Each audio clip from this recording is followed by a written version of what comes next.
Hey, political junkies.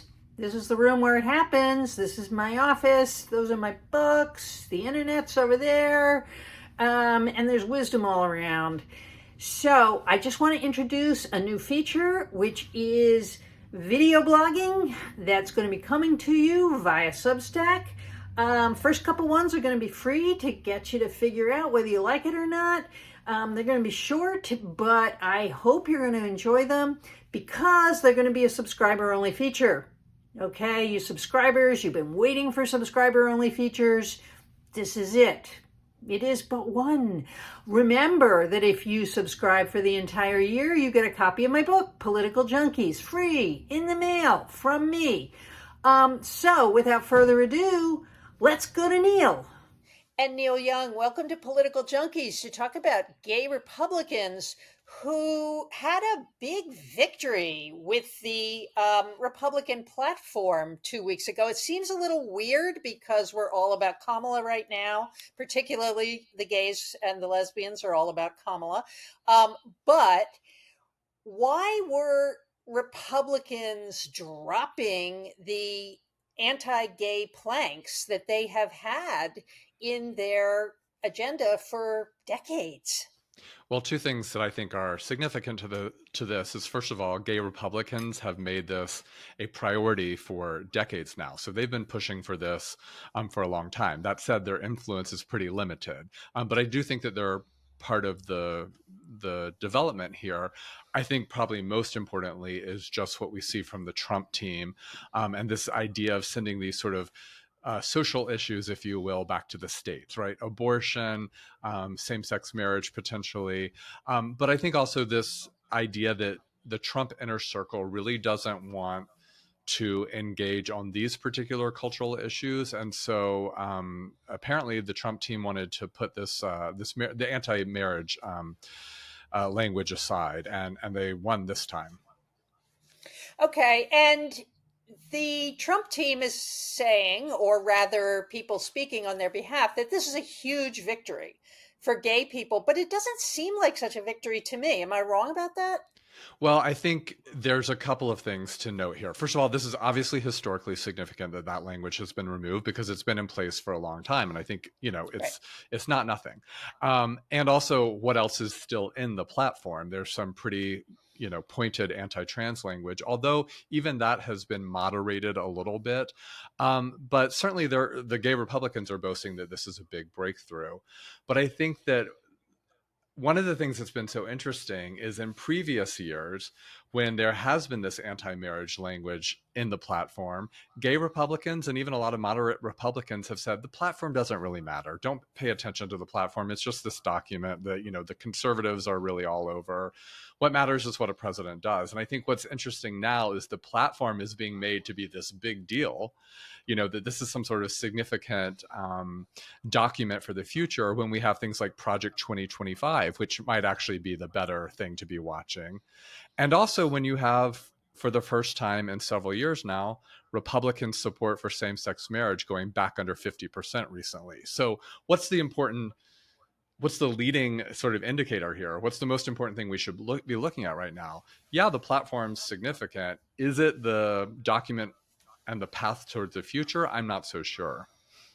Yeah. And so is it really true? And you are the leading expert on um, gay people in the Republican Party. You've written a great book, Coming Out Republican. Is it really true that 25% of gay and lesbian people are Republican leaning? Yes, and if we look historically at voting patterns, and we have national data that starts in 1992. That's the first year that the presidential campaign surveyed for LGBTQ folks, or gay and lesbians at the time. We actually have polling data that goes back to the early 80s at state and local level. And over that history of time, we see anything from 25% to often 33% to even 50 to 60% in some state and local races of LGBTQ folks voting for Republicans. At the presidential level, it's sort of averaged out to around 25 to 28%. And there's been moments where it's dipped a lot, 14% in 1992 for George H.W. Bush on his reelection bid, 14% again for Trump the first time around in 2016.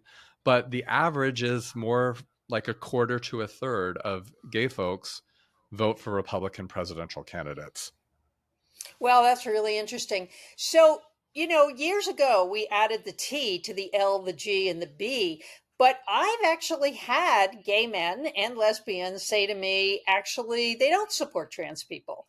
And sometimes that's on a specific issue, like trans women competing against women who have been born female and retained their female identity. But sometimes I've had people just be incredibly negative and say, I just don't get it about trans. Um, is this 25% of gay and lesbian Republicans, are they really willing to throw trans people under the bus? Is that a conviction on their part as well? Yeah, I mean, think first of all, this issue is pretty new when it comes to why gay folks have been aligned with the Republican Party. This hasn't been a historic factor, right? So this is a more sort of recent thing. But I do think, first of all, you're right to point to this being a complicated conversation. I think in a lot of LGBTQ spaces, not just right of center ones, but especially so for those who are conservatives or who are right of center gay and lesbian folks. I think there has been a lot of different positions on the trans issues, and they really sort of span the spectrum of like full out support to really sort of moderate support to full out opposition. But I think what I would say is a commonality across the board among right of center gay and lesbian folks is the sense that this is not a priority. This is not a political priority. And I think what goes along with that is for a lot of them feeling like trans rights can be thrown out, that it isn't something they're connected to at all. And if anything, for a lot of them, it's something that they're willing to sort of sacrifice on or trade on for part of their inclusion within the Republican Party and the broader conservative movement. Yeah. And when you and I were talking about coming out Republican on the podcast, and I'm going to link to that in the show notes here. One of the things you talked about is why Republicans would be, or why gays would be Republican in the first place. And it Yeah. begins with them being civil libertarians, and that libertarian streak remains. But it's also a lot of people who are business people, sometimes small business people. Um, can we dig a little deeper into the contemporary Republican who is gay or lesbian? Why do they see the Republican Party as their place to be? Yeah, I think one of the things that all of them today would emphasize, which is actually something you see pretty much over the entire history I'm writing about, which is a 70-year period, is fiscal conservatism. Small government, less regulation, less involvement in the economy, lower taxes, that sort of stuff. I think that remains to this day.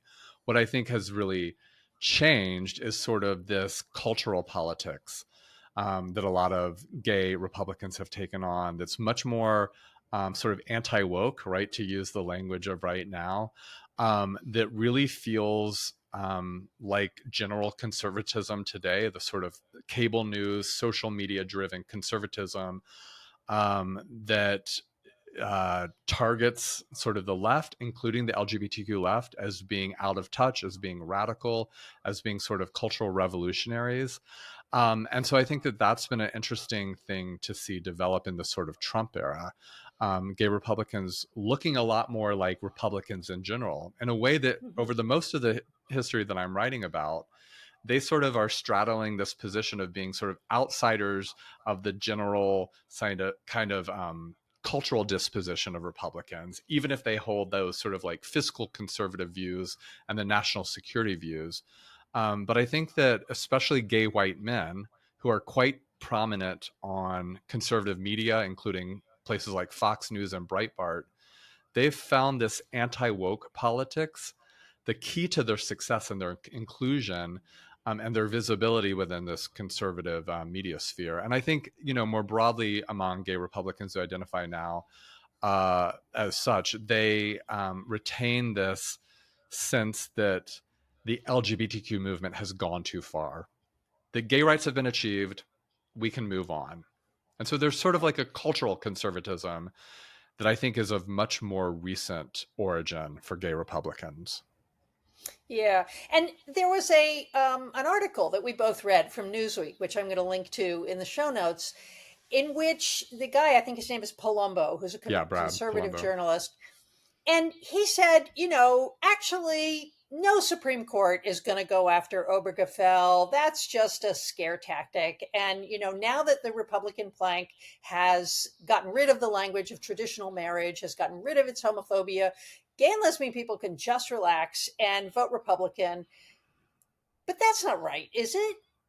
I don't think it's right at all. This is absolutely, however, the talking point of gay Republicans and gay folks on the right. And they've been making this argument since 2022, really. I mean, this has been sort of the chief talking point for the last couple of years once the Don't Say Gay bill in Florida came forward, and that sort of became a blueprint for the nation, for a lot of states, and also the Dobbs decision and the indication that was there that Obergefell might be next.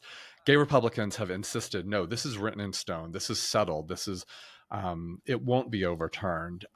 And I think that obviously the platform being changed here provides additional evidence, I think, that supports that argument that they're making. But I think it also overlooks so many other things that are at work here. One, again, is Project 2025. And also what we know is happening among conservative activists, especially at the state and local level, but I think especially as they are anticipating a second Trump administration, marriage is very much in the conversation. And also, I think now with this recent poll, again, indicating that Republican support for same-sex marriage has gone back under 50% when it had been above that for several years. I think that there is a thought within conservative activist circles that the tide is turning on a lot of these LGBTQ issues, and that marriage can be one of those down the line. That's really interesting. And of course, both you and I are gay married and happily gay married. Something that I actually never thought I would see in my lifetime. So, what is it? And I want to shift gears a little bit. And once the Democratic platform comes out, maybe I'll have you back to talk about it with me. But what is it that Kamala Harris could do to reach out to gay and lesbian conservatives? Because there's got to be some percentage of that 25% that is sick of Trump, in the ways that a portion of the entire party is sick of Trump, who kept voting for Nikki Haley even when she was no longer running. So what is it that Kamala Harris could do to reach out to gay and lesbian Republicans? What kind of special message would they need? Well, it's a great question. I mean, I'm not sure that this is a priority for the Kamala team, because I think that, whatever numbers they could chip away from that support probably isn't what's going to, be consequential in the battleground states that they're looking at. But I wonder if it's not so much what she could do as what she shouldn't do. And I don't know that I would necessarily recommend she take this strategy, but I think if we're talking about the sort of potential Trump voter you're talking about with, who are gay and lesbian, I think she risks not being able to track those sort of swing voters in that demographic by really emphasizing the trans issues. I mean, I think that that's the thing that's going to like pull people in or push people away potentially if we're talking about this group. And so I don't think that there's so much a new message or an expanded message that she would make to assure them, although I have one other thought about that. But I do think that the overplaying the trans issue would not help with such voters. I wonder if Israel is actually an issue upon which she could bring some of those folks over, because one of the things that's been really interesting to observe online is the high sort of priority of Israel, of a very asserted pro-Israel policy among gay conservatives online these days. And so I think and I don't know that she plans to do this, but if Harris has a position that seems sort of moderate on Israel, or even sort of to the right of Biden on Israel, that might actually be a more successful message with those sorts of voters than any sort of particular focus on LGBTQ issues. That's really interesting. And I think one of the things I like about it is the sense that, yes, we have all of these identity groups in the Democratic Party, and that the Democratic Party habitually speaks to identity, Mm-hmm. um, but that many of these identity issues are intersecting and overlapping, Right. and that there are a range of lesbian and gay people who, in fact, may not care most about their sexuality anymore. They may actually be committed to other kinds of social issues. Yeah, and I think that that is a historical through line that I see in this demographic that I wrote about again over this 70-year period is it's not a high ranking issue for them, and it's also not a high ranking identity for the bulk of these folks. So anywhere from saying Mhm. like, yeah, I care about gay rights, but I care first about the economy, and care first about national security, because if you don't have a prosperous and safe nation, we'll never have gay rights. Like that's a common argument they made. And then also this sort of discomfort with identity. And I'm not a psychologist, so I can't really fully explain or explore what all the meanings of that are. But I can observe as a historian that that's a common discourse among the gay right of, I'm an American first, a Christian second, a conservative third, that this sort of my sexual identity is a low ranking identity. And again, I think there's lots of reasons for that. I think that's a sort of calculated move a lot of folks make who live in sort of conservative communities and conservative families to maintain those relationships. But I think obviously that shapes politics and the way they relate to politics, especially if one party is sort of overly identified with identity politics. Of course, to assert that Mhm. you're an American and a Christian and these other things is also to assert an identity politics. But those sorts Right. of things are seen as more normative and maybe not as much like the identity politics of our age. Yeah. So I want to run this just a little bit longer because a question popped into my mind as you were talking, and I want to ask you, how does the sort of big activity of gay Republicans, particularly gay men who are Republican, how does that fit with the politics of masculinity Hmm. that the Trump campaign has adopted and has really played on for years and years and years? This kind of hyper, some might say, toxic masculine culture in the MAGA movement. How does that play together? It's a great question because one of the things that I really think was important, or at least very smartly strategic about what gay Republicans did through the years, not necessarily admirable, but sort of I understood the strategy, was to present themselves as extremely gender conforming. This was true for men and for women. So the lesbian Republicans I talked to talk about they always would wear a dress. They would always wear makeup and pearls whenever they went to Republican events. And relatedly for men, it was to have a suit and tie on all the time, to have this very Brooks Brothers sort of Republican model of masculinity. This new form that we're seeing is like sort of wrestler culture, gun culture, MAGA extremism. I mean, there have been some folks, especially online, have really fit themselves within that. You have people named Brokeback Patriot, who have who has a huge following on online, who have this sort of aggressive masculinity too. But I think it's a difficult position for most of them to be in.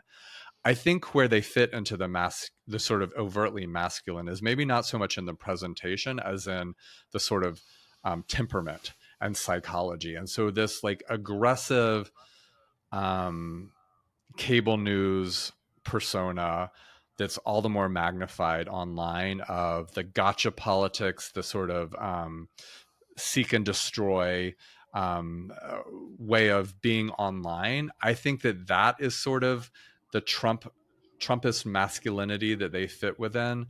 Whether or not they themselves as sort of a in presentation align that closely with it either. But and then one of the other sort of wrinkles here that was interesting, especially in 2016, was like the Milo Yiannopoulos version of this, which was high camp, Right. but high camp in service of Trump, because Trump was the most camp figure ever in American politics. Right. That has gone away, you know. Yeah. But I think this sort of seek and destroy, burn it all down version of masculinity, a lot of these folks can at least perform it the cable news shows and online in a way that I think, again, allows them to fit in. Yeah, I think that's right. So I want to ask you one last question before we go, which is Tim Scott's wedding still on? I don't believe, I mean, this is maybe way outside of our pay scale, but I can't imagine him getting married. Can you? I mean, No. I think it'll be one of those engagements that lasts for like 4 to 5 years and they're still looking for the right date, and then it'll Right. just sort of quietly go away. I mean, Right.